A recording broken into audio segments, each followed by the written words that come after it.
गरुड़ पुराण अध्याय 12। दोस्तों, चैनल पे नए हैं तो चैनल को सब्सक्राइब कर ले। गरुड़ जी ने कहा, हे सुरेश्वर, 11वें दिन के कृत्य विधान को बताइए, और हे जगदीश्वर, वृषोत्सर्ग की विधि भी बताइए। श्री भगवान ने कहा, 11वें दिन प्रातः काल ही जलाशय पर जाकर प्रयत्न पूर्वक सभी और्ध्वदैहिक क्रिया करनी चाहिए। वेद और शास्त्रों का अभ्यास करने वाले ब्राह्मणों को निमंत्रण करें और हाथ जोड़कर नमस्कार करके उनसे प्रेत की मुक्ति के लिए प्रार्थना करें। आचार्य भी स्नान संध्या आदि करके पवित्र हो जाएं और 11वें दिन के लिए उचित कृतियों का विधिवत विधान आरंभ करें। 10 दिन तक मृतक के नाम गोत्र का उच्चारण मंत्रोच्चारण के बिना करना चाहिए।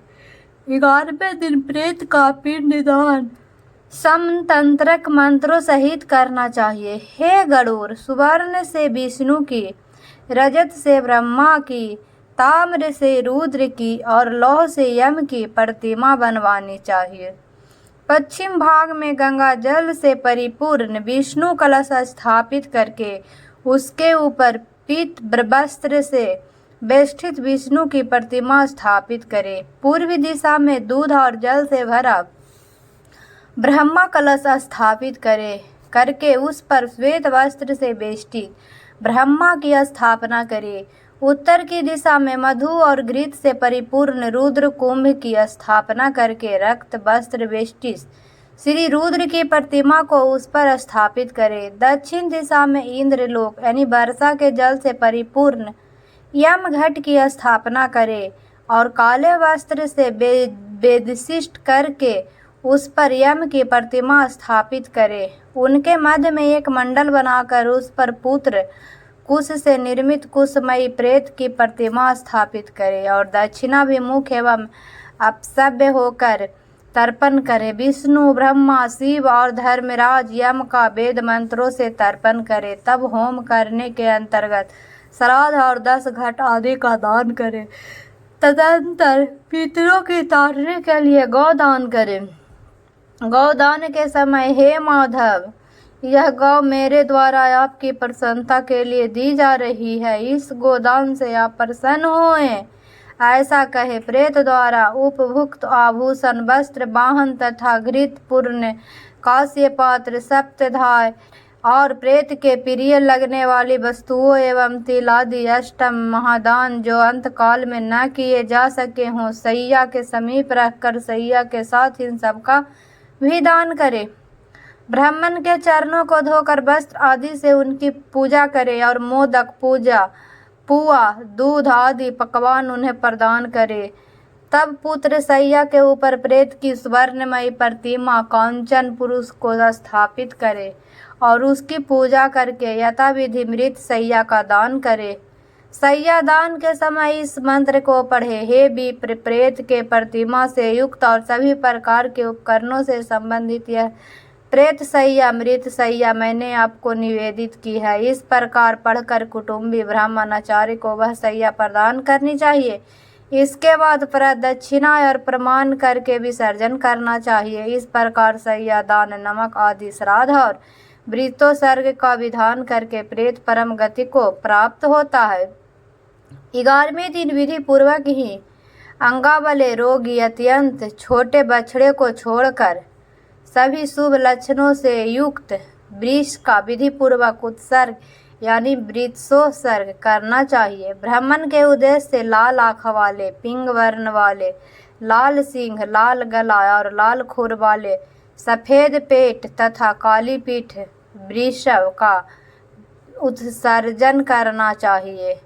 क्षत्रिय के लिए चिकना और रक्त वर्ण वाला, वैश्य के लिए पीत वर्ण वाला और शूद्र के लिए कृष्ण वर्ण का वृषभ यानी वृषोत्सर्ग के लिए प्रशस्त माना जाता है। जिस वृषभ का स्वांग पिंगल वर्ण का हो तथा पूंछ और पैर सफेद हो, वह पिंगल वर्ण का वृषभ पितरों की प्रसन्नता बढ़ाने वाला होता है। ऐसा कहा गया है, जिस वृषभ के पैर, मुख और मुझ श्वेत से हो तथा से शरीर लाख के समान वर्ण का हो, इस नील वृष कहा जाता है। जो वृषभ रक्त वर्ण का हो, जिसका मुख और पूंछ पांडुर वर्ण का हो तथा खुर और सिंह पिंगल वर्ण के हो, उस रक्त नील वृष कहते हैं। जिस सांड के समस्त अंग एक रंग के हो तथा पूंछ व खुर पिंगल वर्ण का हो, उस नील पिंग कहा गया है। वह पूर्वजों को उद्धार करने वाला होता है। जो कबूतर के समान रंग वाला हो, जिसकी ललाट पर तिलक सी आकृति हो और स्वर्ण सुंदर हो, वह भरभू नील वृषभ कहा जाता है। जिसका संपूर्ण शरीर नील वर्ग का हो और दोनों नेत्र रक्त वर्ण का हो, वह महानील बल वृषभ कहते हैं। इस प्रकार नील वृषभ 5 प्रकार के होते हैं। वृष का संस्कार करके उसे अवश्य मुक्त कर देना चाहिए, घर में नहीं रखना चाहिए। इसी विषय में लोक में एक पुरानी गाथा प्रचलित है। बहुत से पुत्रों की कामना करनी चाहिए ताकि उसमें से कोई एक गाया जाए, अथवा गौरी 8 वर्षा भवैदौरी 8 वर्ष की कन्या गौरी कहलाती है, कन्या का विवाह करे या नील वृष का उत्सर्ग करे। जो पुत्र वृषोत्सर्ग करता है और गाय में श्राद्ध करता है, वही पुत्र अन्य पुत्र विष्ठा के समान है।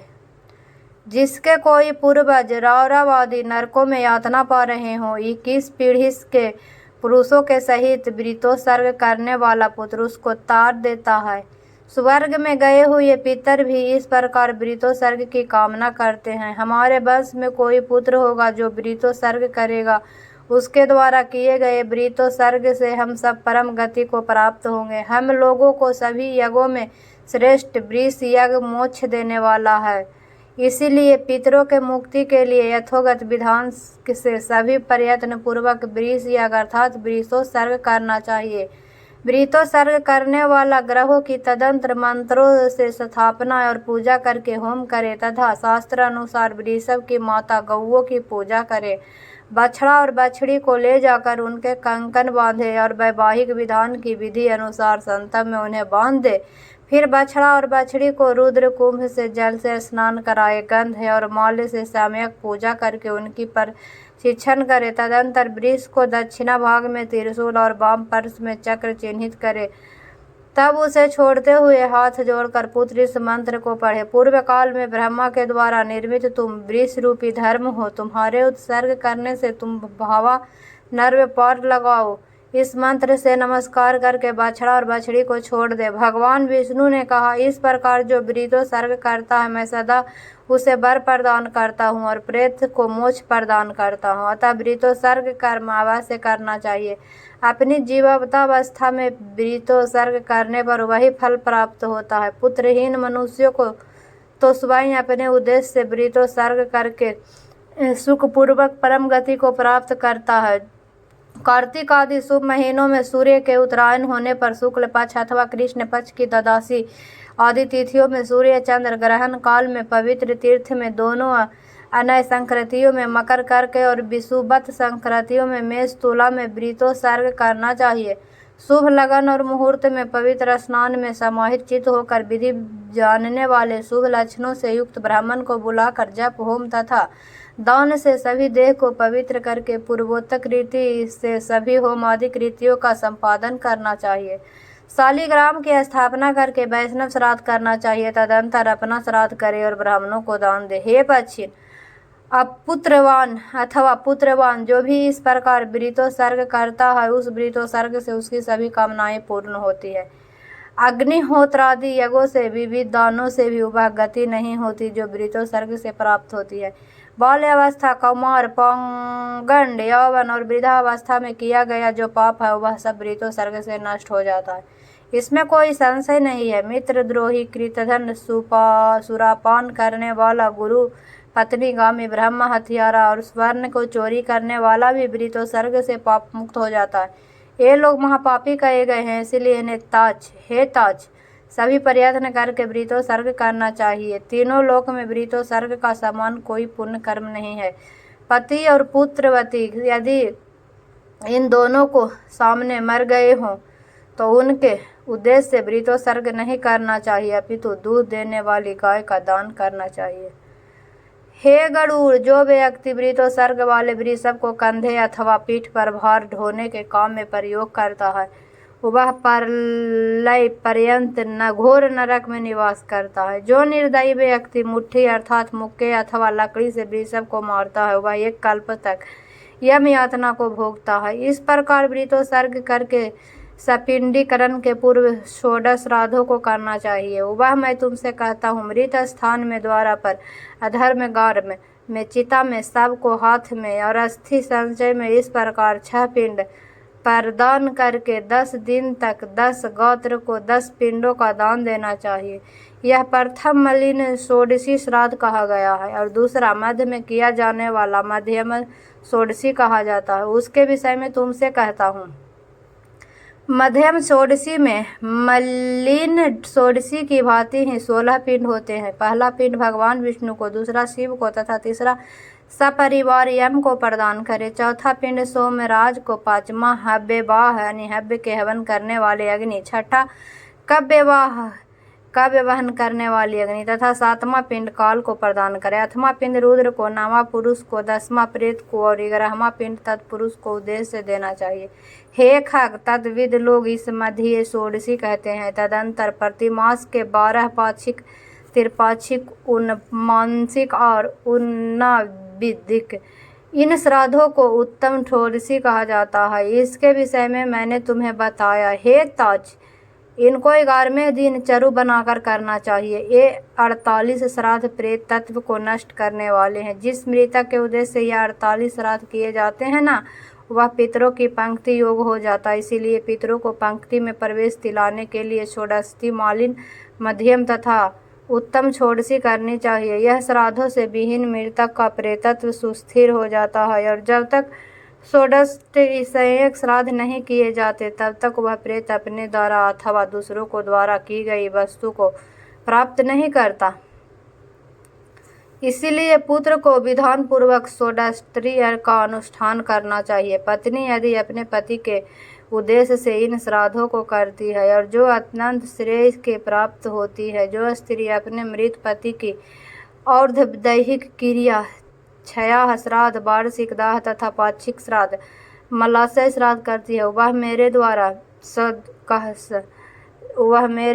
सब कही गई है। जो स्त्री पति के उपकारार्थ पूर्वोत्तर श्राद्धों को अनुष्ठान करने के लिए जीवन धारण करती है और मरे हुए अपने पति को श्रद्धादि रूप से सेवा करती है, वह पतिव्रता है और उसका जीवन सफल है।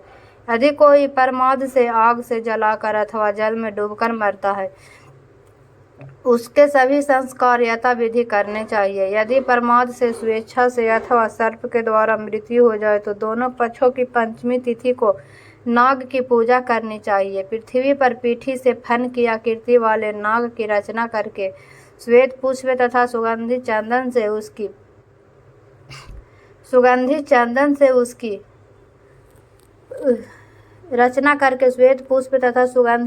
से उसकी पूजा करनी चाहिए। धूप और दीप देना चाहिए तथा टंडुल और तिल चढ़ाना चाहिए। कच्चे आटे का नैवेद्य और दूध अर्पित करना चाहिए।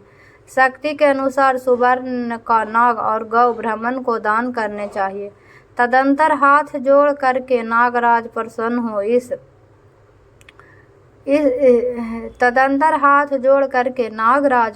हो इस प्रकार कहना चाहिए। पुनः उन जीवों के उद्देश्य से नारायण बलि की क्रिया करनी चाहिए। ऐसा करने से मृत व्यक्ति सभी पातकों मुक्त हो स्वर्ग को प्राप्त होते हैं। इस प्रकार संपूर्ण क्रिया करके 1 वर्ष तक अन्न और जल के सहित घट का दान करना चाहिए अथवा संख्यानुसार जल के सहित पिंड दान करना चाहिए। इस प्रकार 11वें दिन श्राद्ध करके सपिंडीकरण करना चाहिए और सूतक बीत जाने पर सय्यादान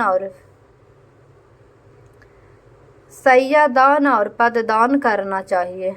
इस प्रकार गरुड़ पुराण के अंतर्गत सारोद्वार में एकादशाह विधि निरूपण नामक 11वां अध्याय पूरा हुआ। तो दोस्तों, वीडियो अच्छी लगी तो चैनल को सब्सक्राइब करें, दोस्तों में शेयर करें और पीछे का अध्याय चैनल पे जाके पढ़ लें और आगे को सुनने के लिए चैनल को सब्सक्राइब करें।